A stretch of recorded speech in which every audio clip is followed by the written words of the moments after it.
Academic Roy Chaudhary, Mr. Sripal Dholakia, and Miss Varda Goenka. Louder applauses.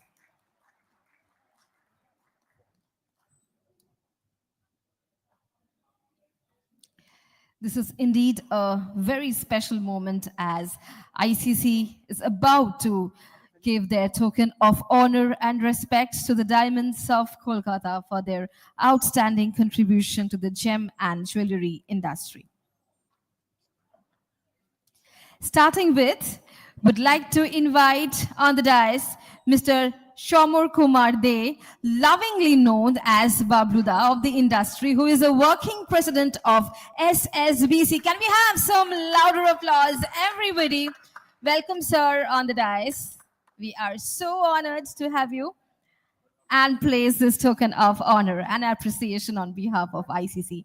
Can we have some moment of applause? And indeed, a very special moment.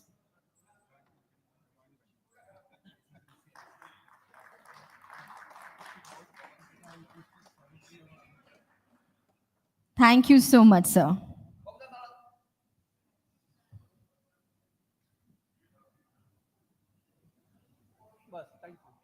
Thank you so much, sir.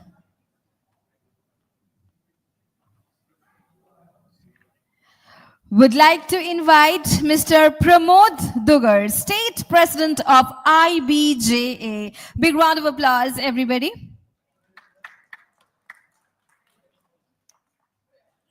Would like to invite Mr. Ashok Bignani, President of Calcutta Gem and Jewelry Association and Onkurhati Gem and Jewelry Association. Welcome, sir, on the dais.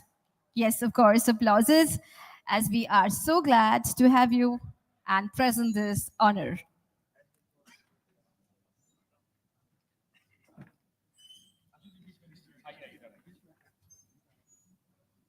Indeed, a moment of pride on behalf of ICC.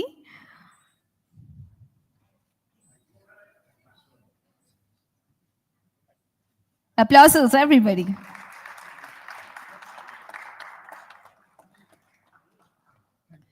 Thank you so much, sir. Would like to invite on the dais Mr. Ravi Karul, former Secretary, Barabazar Bullion Gems and Jewelry Welfare Association. So, welcome you on the stage. Would like to invite Mr. Harshad Ajmera, former President, Indian Association of Hallmarking Centers and Secretary, Association of Gold Refineries and Mint. Welcome, sir, on the dais.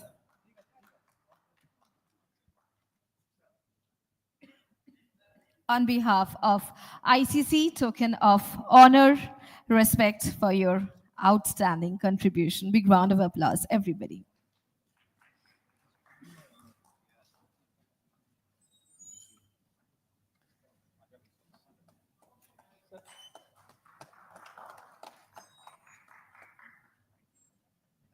Thank you so much, sir. Would like to invite Mr. Sunil Poddar, Zonal Chairman of All India Gem and Jewelry Domestic Council. Welcome, sir, on the stage. Big round of applause, everybody. Indeed, it's an honor for ICC to honor all of you.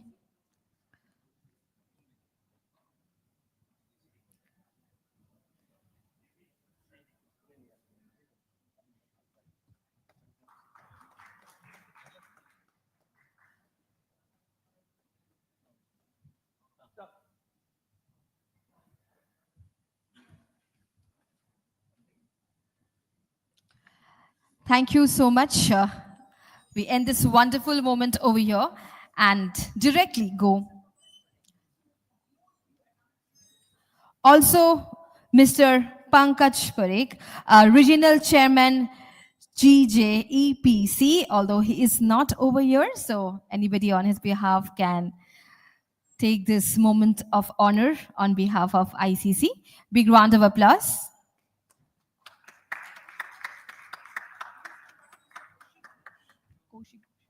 And on his behalf, Mr.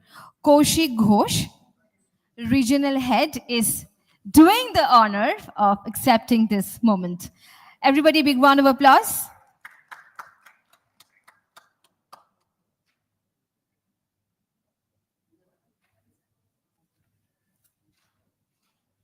Thank you so much. We move on to the next session. Panel discussion 2, standardization on diamond grading. Our session moderators are already on the dais, Mr. Vinod Mamalwa sir and Mr. Shubhankar Sen. So, would like to invite the panelists on the dais, Mr.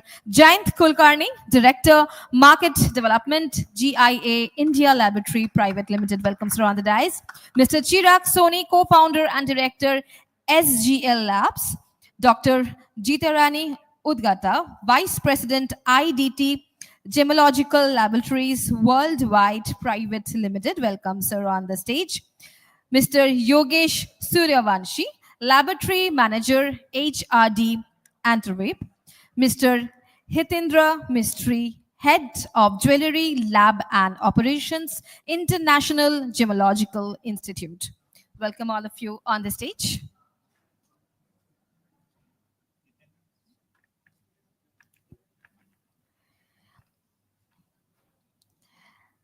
Thank you so much. I now request our session moderator to kindly start the session.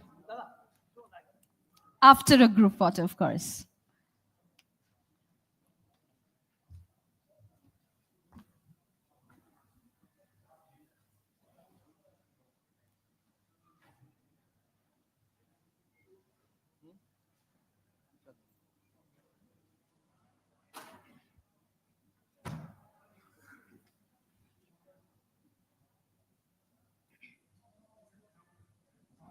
Good afternoon and welcome back to the Diamond Conclave. We have a very important member of the industry, very important members of the industry on the dais here currently. And I would, though you know all of them, because your work can't happen without them, but yet I would like them to introduce themselves for about 30 seconds so that you can just do a quick introduction and then we can dive straight onto the grilling part. Thank you, ICC, for inviting me on this panel. My name is Hitendra Mistry. I look after the jewelry operations and I'm the head for Pan India Jewelry Laboratory as well. I once again thank the Chamber of Commerce and everyone over here to allow me to speak on this panel. Thank you. I'm Dr. Jitarani Udgata. I'm heading IDT Gemological Laboratory. I'm the capacity of Vice President. Though I joined IDT recently, but this is my sector. I'm very emotionally connected with this sector. And since so many years I'm working for this sector, you can say I'm one of the protector of this sector. Not only well-wisher, I'm protecting always every aspect. Even I worked with Sabyasachi Roy in GJEPC. So I'm thanking ICC to get this opportunity, especially Subhankarji and Binodji, to giving me this opportunity to be part of this panel discussion. Thank you, ICC, for inviting us here. My name is Jayant Kulkarni. I'm a part of market development team for GIA. GIA was founded in 1931 and it is led by Board of Governors with the mission to protect consumer trust and their confidence. And whatever we do at GIA is revolving around protecting consumer confidence. Namaskar, everyone. First of all, thank you, ICC, for arranging this brainstorming discussions. So I come from HRD. My name is Yogesh Suryavanshi. HRD was established in 1973 with a headquarters in Antwerp, and we are known for our quality and well-known standards. So we are known for our trust. So we'll have a good discussion this evening now. Thank you.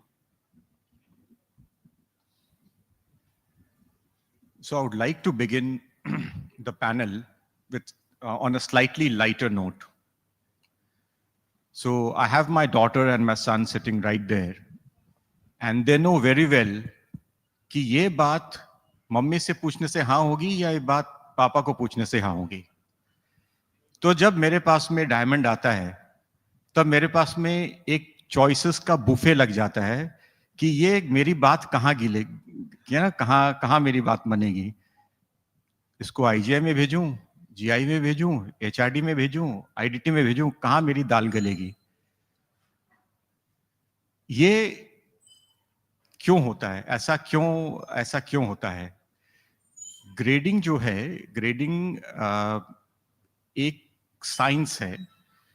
इस science का interpretation जो है, कुछ degree plus minus instrumentation error हो सकता है, पर बहुत ज्यादा वेरिएशन नहीं होता है.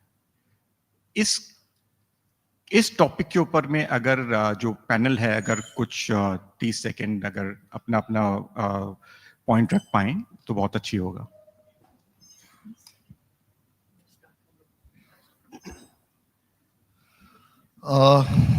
Okay, so to answer this question, basically, as you said, grading is universal. But again, as there are different laboratories, each laboratory has their own standards for grading. And also, we have to understand there is a human intervention when we are talking about grading. So it is always going to be subjective. And we have to remember one thing, that grading is an opinion. It is not like a statement that this is it. ऐसा नहीं है कि मैंने कहा तो यही है. There are differences within our gemologist also, where one grader fills one call and the other grader fills another call. Then there is always a third grader who gives the opinion. So it's always an opinion. It's never a benchmark that this is it. So that's why we will always see differences amongst the labs as well. I'm also in similar opinion, but I will put it in a different way. As per my knowledge, though I'm a science student, I'm not very acquainted with the diamonds grading and whatever. But the thing is, the grading starts from D and ends with K. That is one grading. Second thing is either VBS, VS, or SI 1, 2, 3, 4. These are the basic things. And for the identifying all category of diamond, like natural diamond, SPST, CVD, everything, we have instruments. Only the grading part, like the color, clarity, everything, we are using the grader's view. So I could not understand if a person passing out from GIA or IGI, like very prominent institutions, and they are getting a training, means all the graders are getting one kind of training, how the perception differs from each person. That is one question. So here, other thing is coming to my mind. If we will go to our Sanatan culture, Christ, if I will take his parameter, he is very close to Kaurav as well as Pandav. But Pandav became Pandav and Kaurav became Kaurav.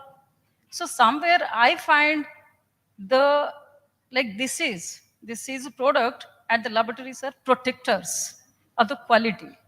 If they cannot protect, that means somewhere, means standardization means, in my view, that is simply a ethical practices, which is a very costly practice. Mentally, your culture-wise, your practice-wise, that is very costly. That is a very time-taking process also. So, on my view, coming to the standard, that is not person to person different. That is a ethical practices. That is a willingness which differs. Thank you. Yeah. In my opinion, it is all about consumer trust again, where you trust. Because when you said that I have to decide where I have to send those stones, so it's again a trust. Which lab normally would you like to trust? If I talk about GIA introduced the forces to the world in 1940s. And since then, we are following those parameters and standards. We set up the framework for industry to use it, and currently industry is widely using it. It is upon us whether we are following the same methods, same standards, and with the same integrity, with the same confidence or not. And that depends on consumer decisions, whether they really want to take it forward or not. So if you think deeply, there are no like general standards of grading of diamonds as such. So eventually, when the labs were formed, every lab created their own masters and everything, which might have certain differences. So these differences eventually we see in grading. So this is the major reason why there is a difference between the labs, because the masters are slightly different. As Hitesh rightly said, it has an human interventions, and it's an opinion.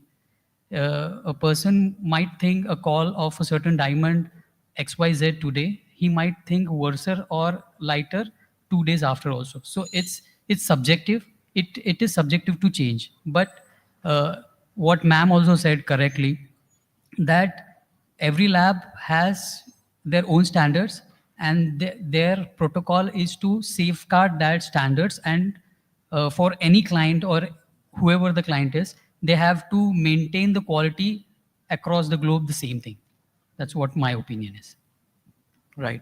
No, so thank you very much to all of you to be a part of this conversation, because this discussion and this topic that we all decided is a concern of us retailers or manufacturers, and we want that together we come and brainstorm in order to how to build the trust in the minds of the consumer. So I want to really thank all of you to be a part of this discussion. And maybe it might be a little complicated or difficult in terms of certain questions, but the end objective is that together we come and think of certain ideas which can be done together. So to after hearing all of you, two things that are coming to our mind, and I want to ask again all of you whether it's possible or not. We can see that the judgment of the diamonds that all of you are making is based on your standard. That is one parameter. Second is the people that you is working under your guidance are the ones who are taking the subjective calls of the color or clarity. And who is doing the training? It is you only who is doing the training, because there could be GIA who is training on loose diamond, or IGI training on loose diamond, or everyone having their own training schools, but everyone on their own. There is not a common kind of a platform in which the training is happening. So there is subjective. Plus, we can also see on the ground level that there are attritions happening between labs as well, where the same person is in one lab today and another lab tomorrow. So it is the knowledge of the person which is important, or the standards set by the lab. And the third thing to add on to that is the technology. So all of you are using technology. Can there not be a common technology parameter together? You decide that this through cameras, through AI, through whatever you call it, that this would give you the as much accurate judgment of that particular stone if it is of a particular size. I can imagine the small size stone is difficult, but still I'm sure technology can be advanced. So the human intervention and the technological standardization, can it be done together? What is it in your opinion? We will start from you, sir. Okay. So I agree with you that we can have that technology interventions, but as you rightly said, every lab has their own standards. So even if we include technologies and we surpass the human intervention in it, still there will be a difference because every lab have their own standards. So it might give a consistency of the results for particular lab, but that doesn't mean that the same grade you would get from others. Right. And human? Human also, what I say, what you said, that whenever there is a shift from one lab to another, the person knows how the grading works and everything. But every labs, when they go, they have to train themselves with the standard of the current organization. So they have to adopt the standards of that lab.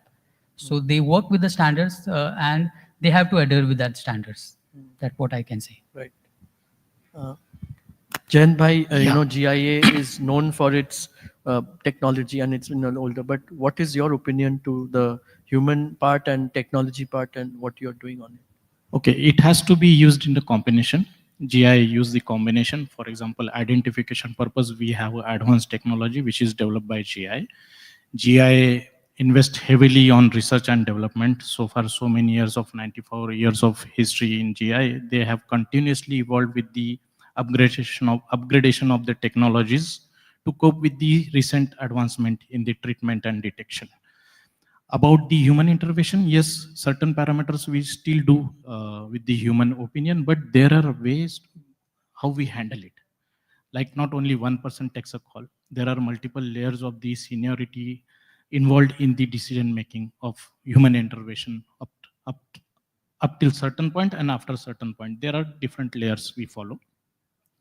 Of course, again, I will talk about the consistency, how we can be consistent through a stringent processes, following stringent processes, training, and how rigorously we monitor them. Like we have a method in GI that we do some kind of a calibration on a daily basis, some kind of a calibration on weekly basis, some kind of a calibration on fortnightly basis. So we follow those procedures rigorously to maintain accuracy and to maintain a consistency in our labs, throughout labs. And there are QC checks also happen. So every lab has their own method. GI follow this method rigorously and make sure also we are a 17025 ISO certified company. So we have to follow certain method, and that is the way I think we are able to minimize any kind of deviations. Like it's like once in a million or something. And even when it happens, there are ways how GI handles it. Exactly. I'm very much agree with him. There is a calibration process of each and every machine.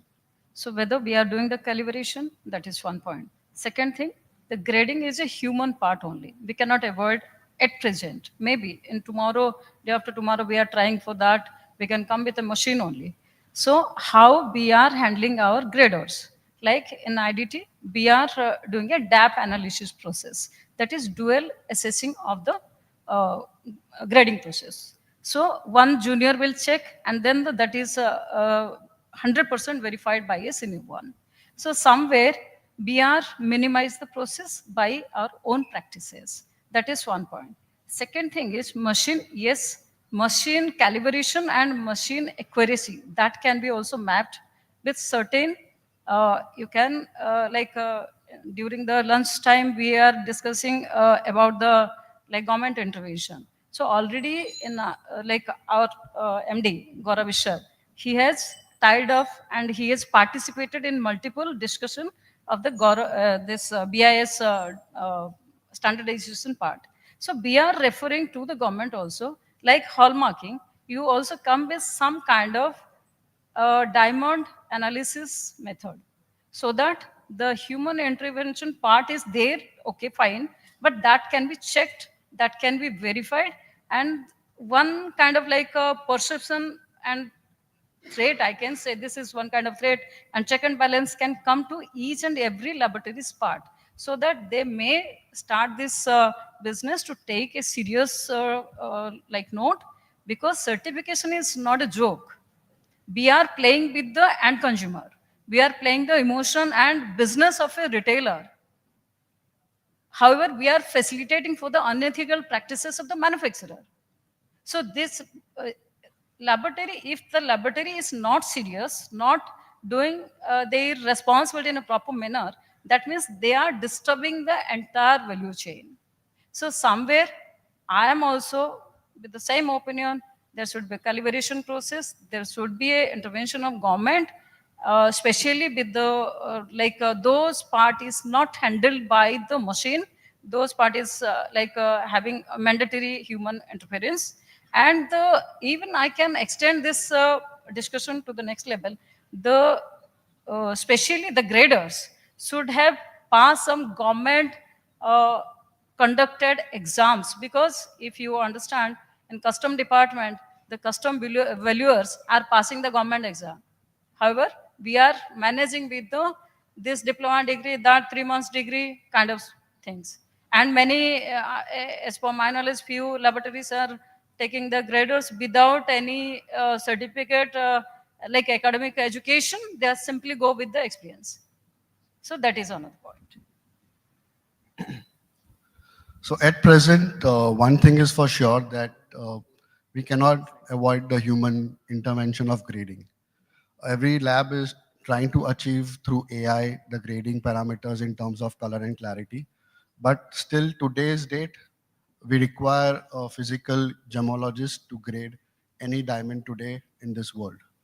Saying that, it is also at the same time very important that the gemologist is experienced. He has a good number of experience under his banner. He has got a proper training.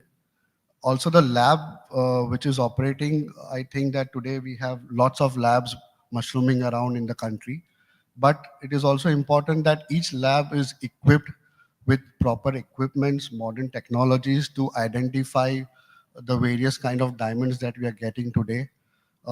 Experience counts, and also it is also equally important that calibration is carried out for all the gemologists who are working in that organization.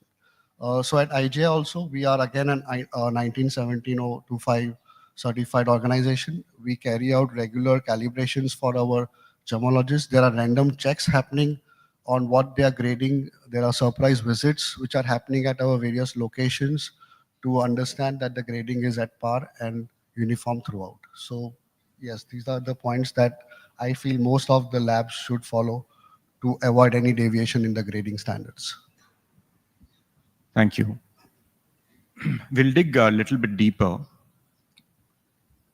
So pre-Hallmark era, the gold purity standards were very varied amongst jewelers. Post-Hallmark, the purity chapter is closed. If it is hallmarked, it is hallmarked, it is 22 carat or 18 carat or whatever. There are thousands of hallmarking centers across India, and their grading or their reading of the material is very precise, very, very finite. So this is the precursor to the question. The question I'm about to ask, and which bothers jewelers the most, is that the same eye is not the same eye if it is sent to the same lab. So when we talk about repeatability, when we talk about science, we have many science majors or science graduates here. Even in class 10, you are taught titration, where you calibrate with every drop of, a liquid. What is the number at which the color changed? So the question I'm asking is the problem which I'm facing, the problem with most jewelers are facing, is the repeatability of results by the same company when sent again. I do not need to name any specific examples, but this is a very open secret in the industry. When I go and look at diamonds online, there are a couple of people I would straight away avoid them, because what they have got is what I would euphemistically call triple jump. And all of their diamonds are triple jump. Now imagine that certificate comes to me. What will be the price if you sell this to me? It's impossible for me to sell, because to somebody who has got a huge jump in the grading, and I am here talking about a real scientific actual grading. Now, how do I sell to this customer? So my problem, please understand, is that lab results are not repeatable. By the same lab, we are facing huge amount of problem where certain labs are favoring certain manufacturers. Again, I'm not naming names, but this is a problem. So let's start with you, Hitendraji. So what happens is basically, when you're talking about triple jump, this will not be within the lab, this will be between two labs. Okay, so the results within the same lab won't have a difference of 3 grades. It might have a difference of 1 grade.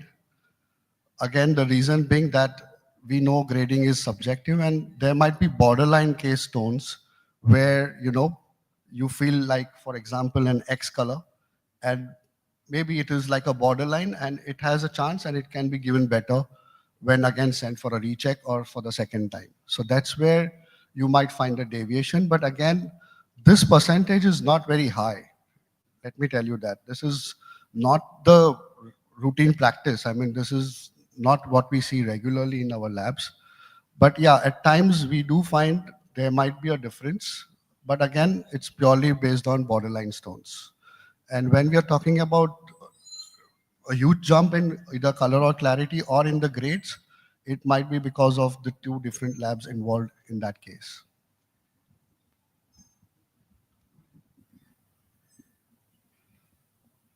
So, this question, actually, as already Hitendra is said, if borderline, that is accepted, and sometimes one side is up down, that is accepted. That can be like because of the rhodium shade or any kind of issue, that can be. But triple jump, I can simply say that is not a science problem. That is a psychology problem. That is a sociology problem. Here, the meaning of sociology is the network, how strongly connected somebody is with the somebody. And the psychological problem is either the grader unmindfully doing the grading, or very is very carelessly, recklessly doing the grading. That can be the answer. Otherwise, as I said, everyone has a diploma degree, kind of like academic education and diamond testing and grading kind of thing. And generally, the like prominent laboratories are taking the experienced people. So how that can be possible? If that is happening, that means that is just utter negligence only.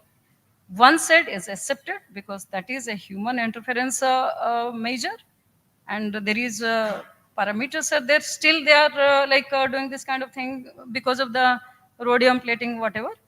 Otherwise, that is not accepted, and as IIT laboratory, we are not accepting. Now, Jayan Bhai, I'll take another question so that we can cover more topics.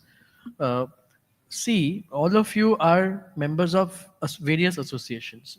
Now, my question might sound little, maybe I'm not aware, but maybe many of us are also not aware, that is there not a common forum of labs, not at a national level or at a international level? Someone out there is deciding, like you said, everyone makes their own standards, right? So is there not a common standard? It is RJC or World Diamond Council or something or the other, where they are making a common standard for everyone to follow, where all of you are members and you are guided by a similar parameter. One shade here and there is maybe fine, human intervention, but more than that. So how is the standards being set by all of you lab? Who is the deciders? Who is deciding that this is the standard? Can just connect it to the question? Yeah, I think you have a valid question, 100% valid question. As of my knowledge, there is a IDC where normally they have jotted down the certain guidelines, but it is not mandatory that they are being imposed for the labs to follow. There are certain guidelines for ISO certification, which is 17025, where we are following. So it is up to the lab how they want to take it forward from there. For example, I'll also give, as I mentioned before, that GI introduced the forces and we didn't patent it. We didn't took a patent of it. Why? Because we wanted everyone to follow, rigorously follow and maintain that standard. So the framework is maintained across world. So it is up to the lab. I think there is not as per my knowledge, there is no governing body which is governing and controlling the lab standards so far. And that may be the reason. So again, it's $1 million question. So decide of standards, I think every lab is taking their own way of deciding how they want to do it. As of now, that is happening, but there has to be someone, in my opinion, in my personal opinion. I would like to add on in this particular thing. NABL is one of the accrediting organization instrumental to the all laboratories. Right now, they are excellent job doing for the medical laboratories, and they are also into the diamond laboratories also. So they can take a call. Apart from that, BIS is meant for the standards. So it's a national like kind of thing, and we Indians should appreciate the Indian government as well as the Indian organizations, institutions. We should approach BIS for the standardization and NABA as a accreditation partner for that. I think that will be one of the best thing I can say. Huh? I would just like to add one more thing to this, since ma'am brought up that last month there was a meeting held by the BIS, and we were also, IGA was also a part of it. We had visited the BIS head office in Delhi, and they are coming up with some guidelines for the laboratories. And we and GI and others are the panels in that, and we are framing a whole guideline as to what should be the standards, how the government can intervene in this, because government is now seeing this also as a very big industry, and they also want to come up like the hallmarking centers. They want to control these laboratories which are mushrooming left, right, and center. So this is also one of the recent developments that has happened. We are almost on the finalizing stage, and I think probably by end of this year, we should be having the proper guidelines from the BIS. We are also, to say that, we are also a NABL accredited laboratory. So we are a 17025 plus NABL certified laboratory. So as Jayan Bhai rightly said, there is no as such of authority who guides all the lab, and they are mandatory to be followed. There is IDT, we follow SIBJO, basic guidelines of SIBJO. So the standards that are decided by the lab themselves. What ma'am said that, and even Jayan Bhai said, that the standardization is possible within the labs, and they should be strictly monitoring that the standards what they have created that are followed for all the things, all the clients. 3 knot jumps is something a mistake, either intentional or unintentional. So it should not happen ideally, because in HRD we have masters which are scientifically calibrated. So each location have the same kind of master sets.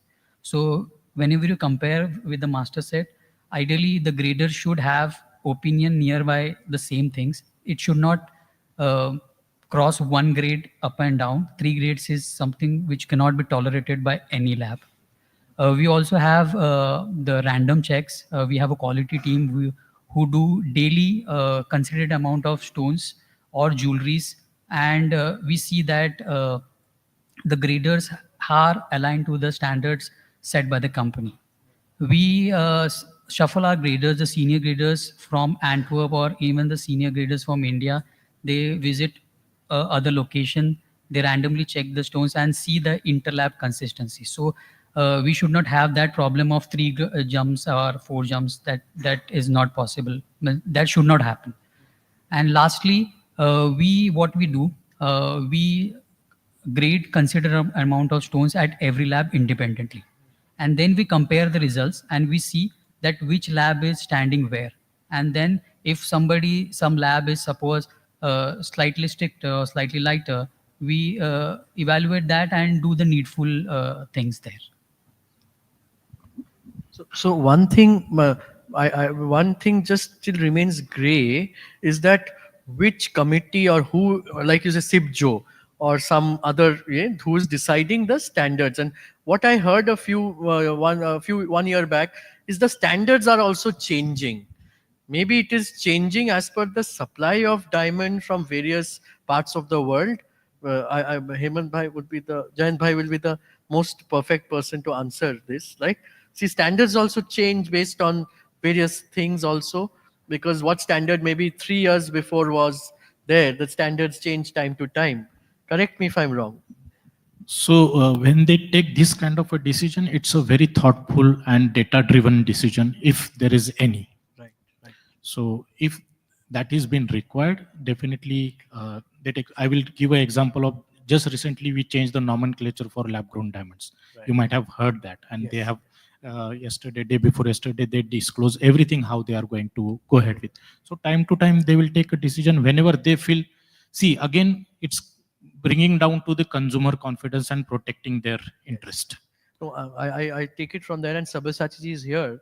I feel we, India, being one of the largest exporters of diamonds, loose diamonds, there has to be, if not government regulated, but a self-regulated kind of a combined effort where we can all protect the basic standards and across the world, India should be known for a level of quality that will give us, the local retailers, also a lot of confidence. Also, the global customers should also have a respect and trust, because we all have been speaking on trust on the product, on the category, which I think we can all work together towards building the same.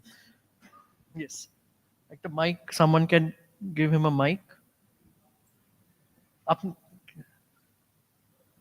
please. এদিকে বাঁদিকে.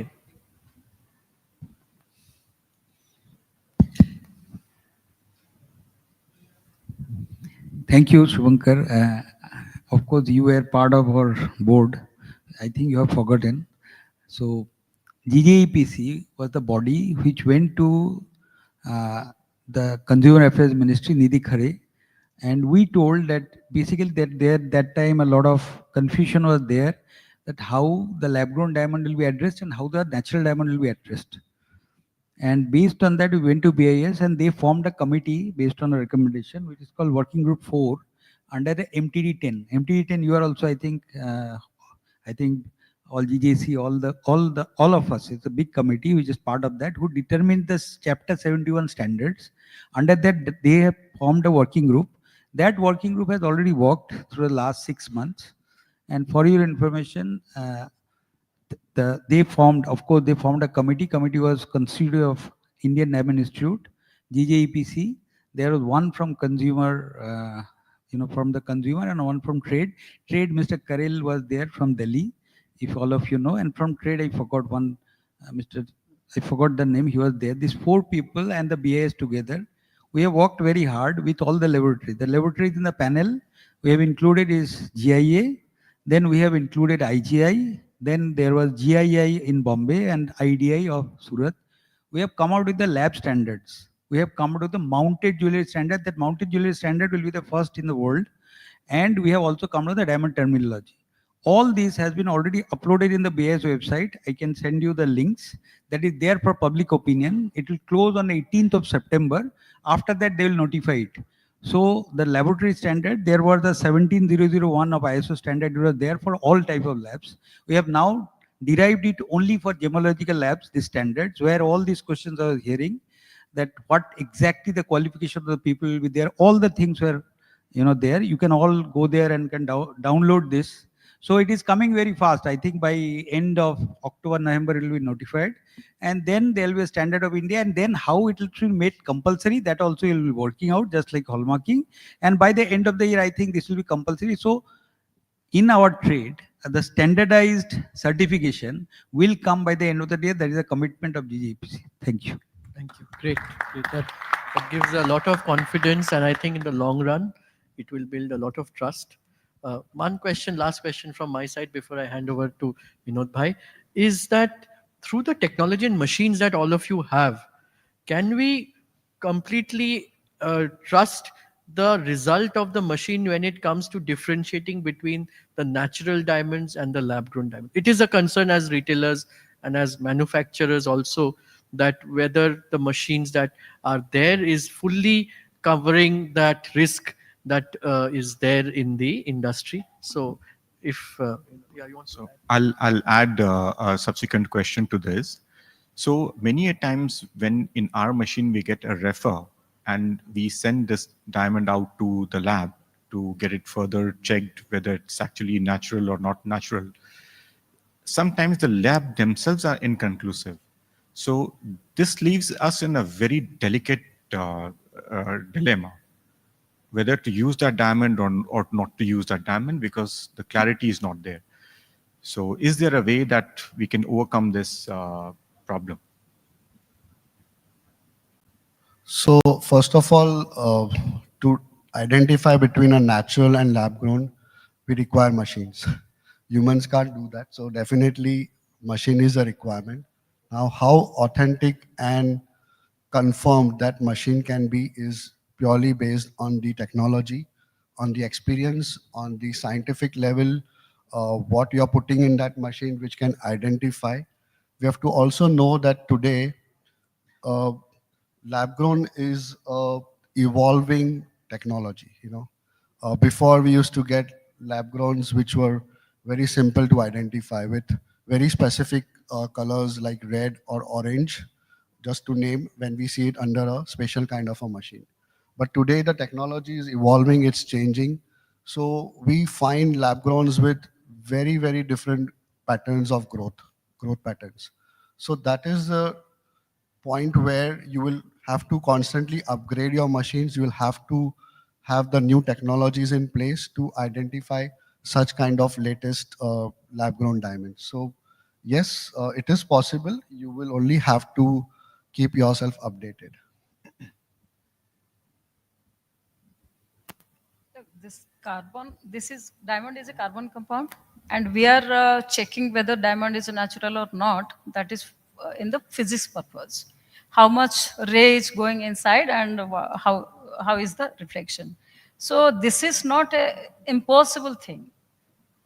How accurately a machine is judging whether this is a lab grown or this is a synthetic or AD or SPST, CVD and a natural diamond. That is perfectly can be planned. And if I can say, maybe this is a completely my opinion, IDT has its own machine.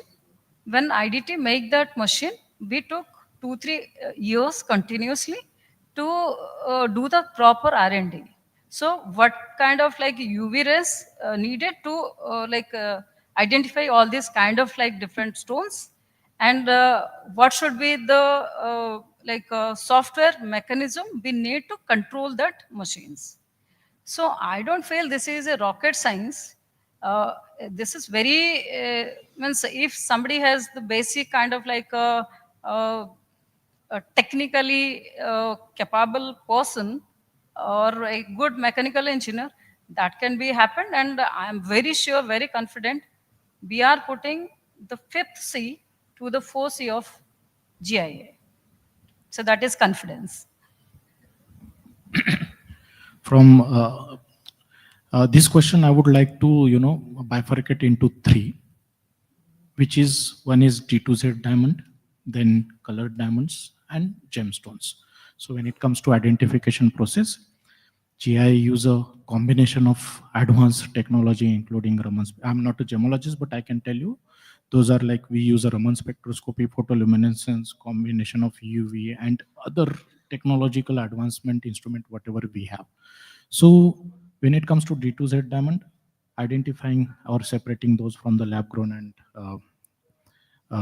natural one, it is like done in a perfection manner. When it comes to colored diamond, there are certain colors when we say green colored diamond or greenish tinge is there. So far, there is always been, as sir said, that sometimes they get inconclusions. So in certain cases, that might happen if they don't reach to with their data, with their statistics and with scientific process after following that, if they don't reach to labs like GI will be very honest to say that okay, it is inconclusive. Again, when it comes to gemstones, identification is done properly, but when it comes to geographical origin, then again always there is an debate with the Zimbabwe and Colombian emeralds kind of things, where GI has advanced to the level of technology. Again, when it comes to identification, it is up to us how we maintain that environment and in which environment, with which combination of instrument the diamond is being tested and how the result have come out. With us, we are confident.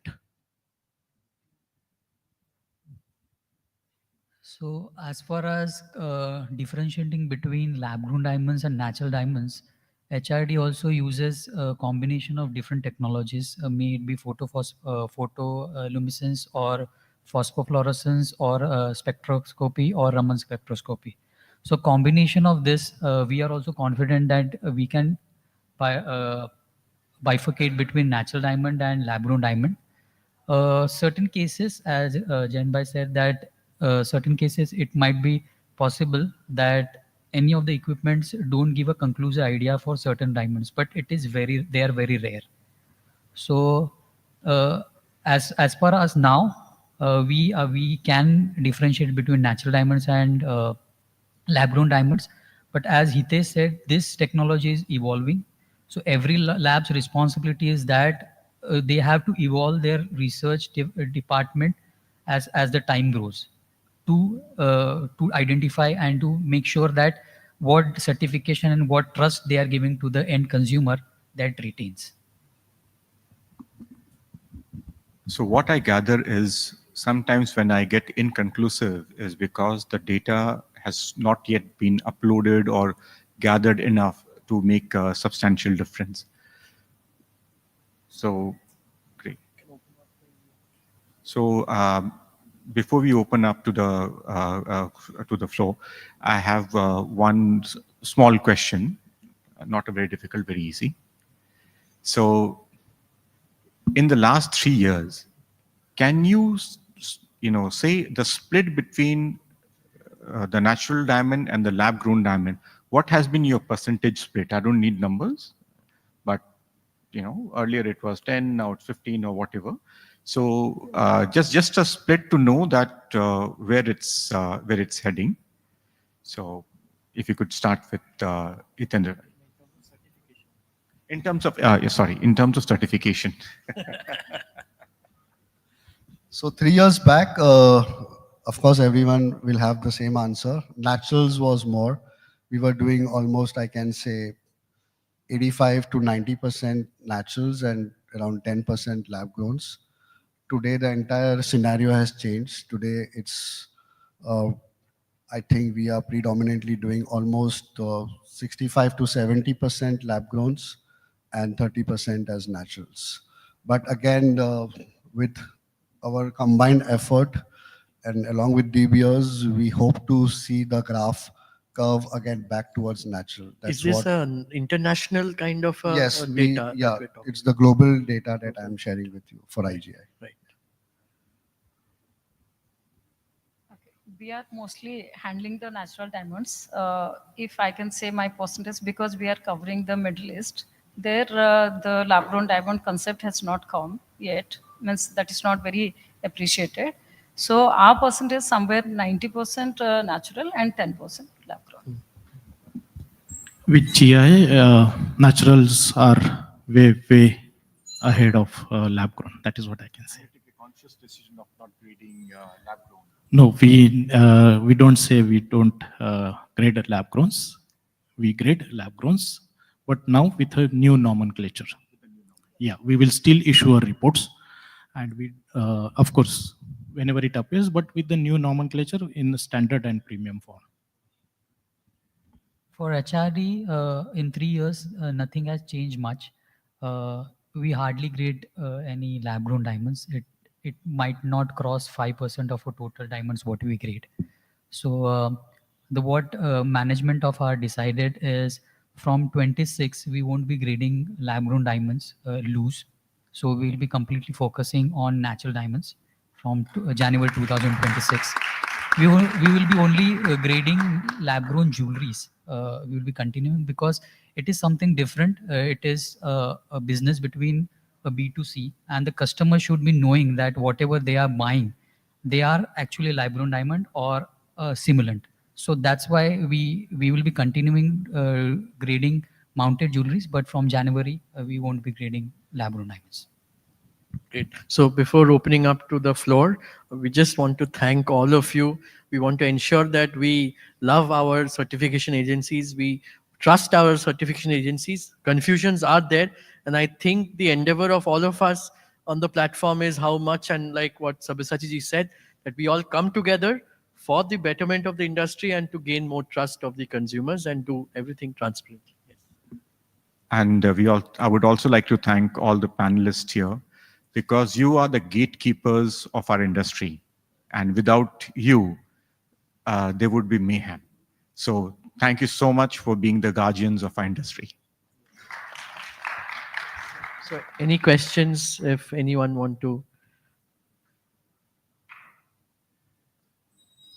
Ma'am, Varda ma'am, Mike. to please someone be on the floor.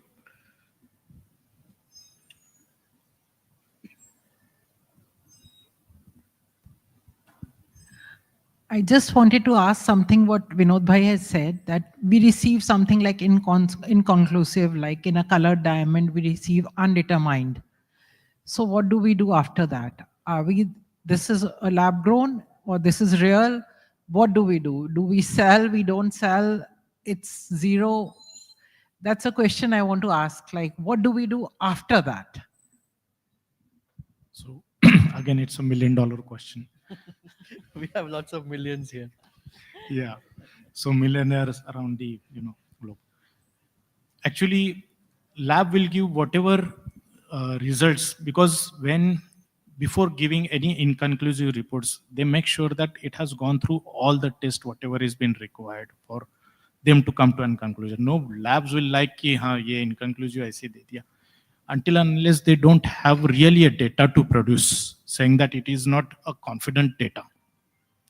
Until and unless, then they will not definitely. And again, they are honest. Instead of going at this side or that side, they are saying, okay, we are not able to do it. And I think we appreciate as a person with the lab, I appreciate that at least we are saying that we are not able to identify it. Instead of giving, or in a dilemma, saying in a dilemma, okay, it's coming from a person which is a highly reputable person. Should I do it, give it or not give it? What he will think? So without giving or getting into biased or getting into influence, we say, okay, we are not able to conclude it. And it happens. Sometimes it happens with data is not available. But we take utmost precautions at our labs. That particular stone has been graded multiple times or been tested multiple times before giving you any kind of outcome. So to answer your question, I really don't have because it is up to you how you would really like to proceed further on that. Yeah, I just wanted to ask that, are you upgrading or maybe we should keep the stone and send it after a year or a couple of years or something like that? Lab is GI, particularly is in continuation evaluation. You may never know that tomorrow, okay, they'll say, yeah, this is what it is. For us, I will give you an example. Calorimeter, which we use, it's been in practice since 1945, but it took 50 years for them to really bring into the existence. So they will keep evolving, and and GI invest heavily on research and development. Of course, it's a not-for-profit organization, so whatever revenue it's been generated, it's been bifurcated into research, development, and education. So there is a continuous research and development going on at the GI level. We keep trying out things. We keep trying out with the scientific data, with the scientific evaluation. All things are being done. There are 28 PhDs working in GI headquarters who are on the job 24/7, finding out something new, keep searching for it. And yes, at all labs level, there are scientific instruments are available, and people who are operating those scientific instruments are also highly qualified. So yeah, somewhere or other, or sometimes in a later, if they find something conclusive, they will definitely, announce it in advance. Thank you.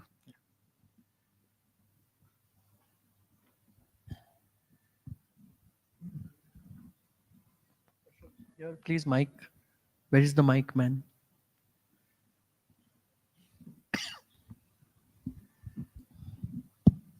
Well, thank you so very much to ICC having this conversation since morning till we have come to the conclusion. What I can I find that from your all people, heads from the different certificate corporations, I find why not, when everybody is saying about the human intervention is there, can we avoid this by AI putting inside? Since, Mr. Kulkarni, you have told that we have so many PhD people who are working with your company as such. So maybe some scientists will also there.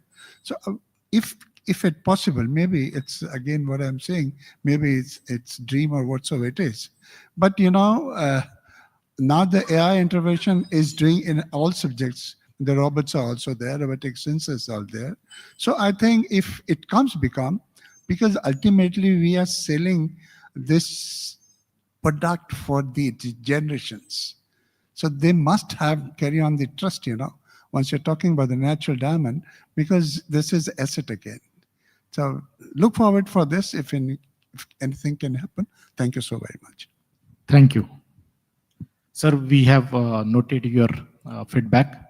GI is continuously evolving. As I said, that they are always in R&D. So definitely in future, if it happens with GI, that everything happens with the AI, I will not be surprised. But I don't want to hint you anything here because I don't know if they are really working on it.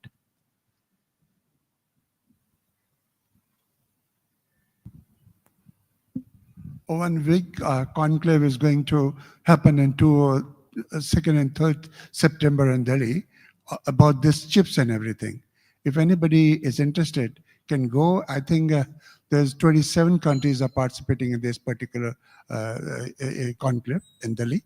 So I think, again, it's an opportunity. If anybody want to have this, I'm invited there. I'm going there, but I don't think so because since I don't have any science, this certificate with me. So how long they will entertain me or not, I don't know.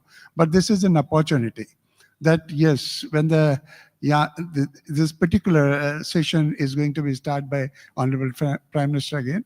So just simply an information to you guys. Thank you.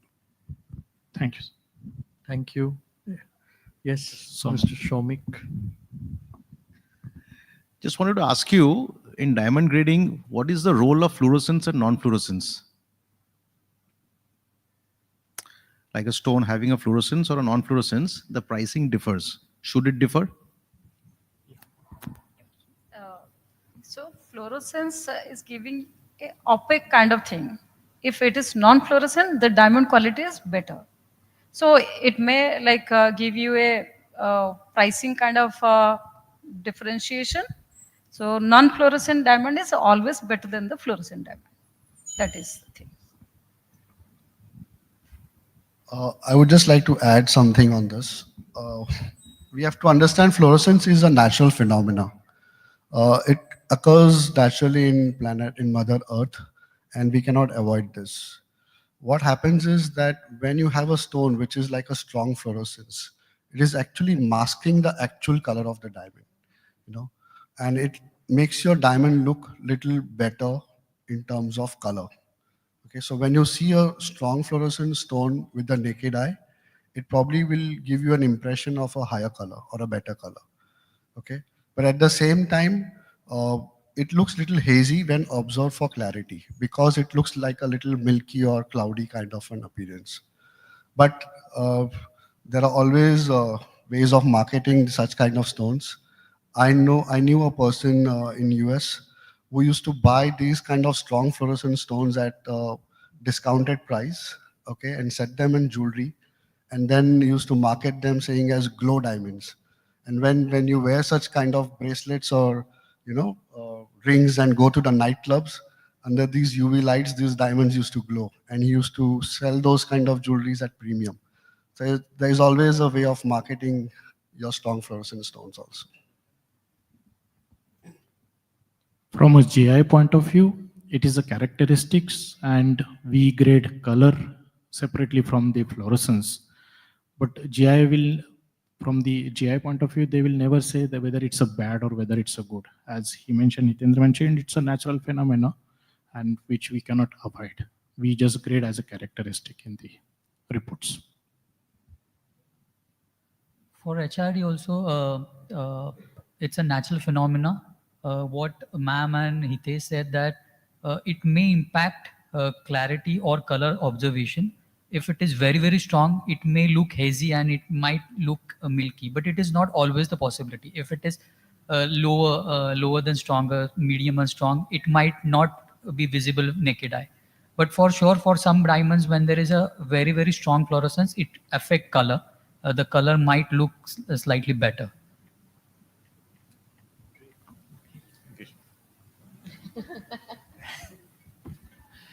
So with this, I would like to thank the esteemed panel here, Hitendra ji, Jitarani ji, Jain ji, Suankar Bhai, Yogesh ji, and we would like to felicitate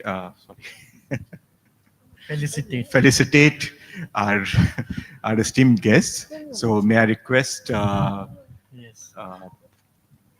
so please kindly let's start with the felicitation. And finally, as we are concluding the session, I would like to thank to all our sponsors, GJPC. Thank you for always being there by the side of ICC, whether it is the Gem and Jewelry Conclave or the Diamond Conclave that we have started. We have SGL, Tanishq, GIA, Sequel, Kamakya Jewels, HRD Antwerp, IGI, and especially we are the organizing it. So when the media partners T2, we ensure that T2 is closely working with us so that today whatever brainstorming we have done, it is for the consumers, because we want to ensure that the trust of the consumers always stay with the diamond industry and the gem and jewelry industry. So thank you very much. Thank you. Can we have a big round of applause for our panelists as well as our moderators? And of course, I would like to request Mr. Vinod Mamalwal sir and Mr. Shubhankar Sen sir to hand over the token of honor to our honorable panelists, starting with Mr. Jayant Kulkarni sir. Big round of applause, everybody.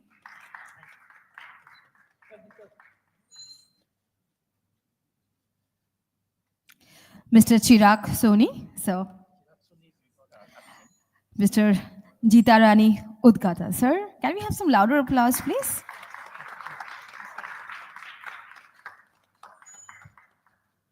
Mr. Yogesh Suryavanshi, so thank you for being with us today. Mr. Hitendra Mistry, so for a wonderful, enriching panel discussion, enlightening all of you, I'm sure. Also, after a group photo, definitely, from our category of felicitation for the Diamonds of Kolkata, which we were doing just before this. We know that Mr. Pramod Dugar sir is currently today not there with us, but then on behalf of him, I'll request Mr. Rahul Soni, Director of Jagadamba Gold and Diamonds, to please come on the stage and accept the felicitation of ICC's honors for the Diamonds of Kolkata. I will request. I would request. I would request the ICC team to be, to come on the dais, and all the ICC members also to be present on the dais, please, for a group picture.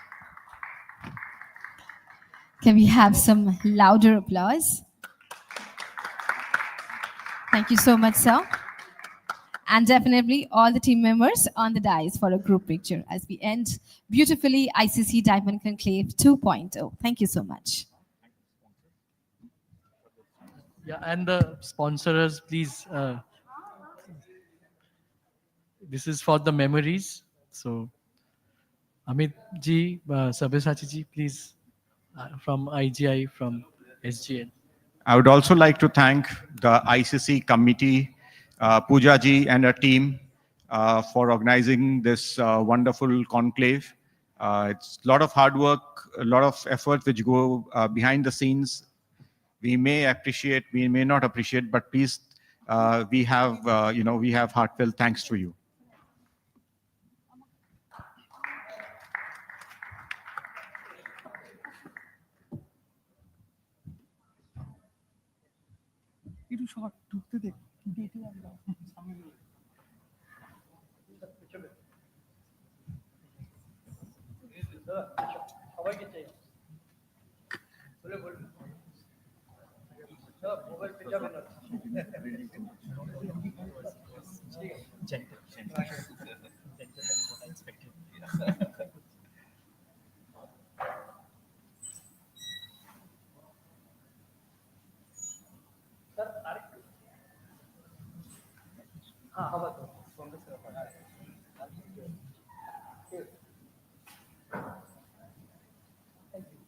Thank you. Thank you so much.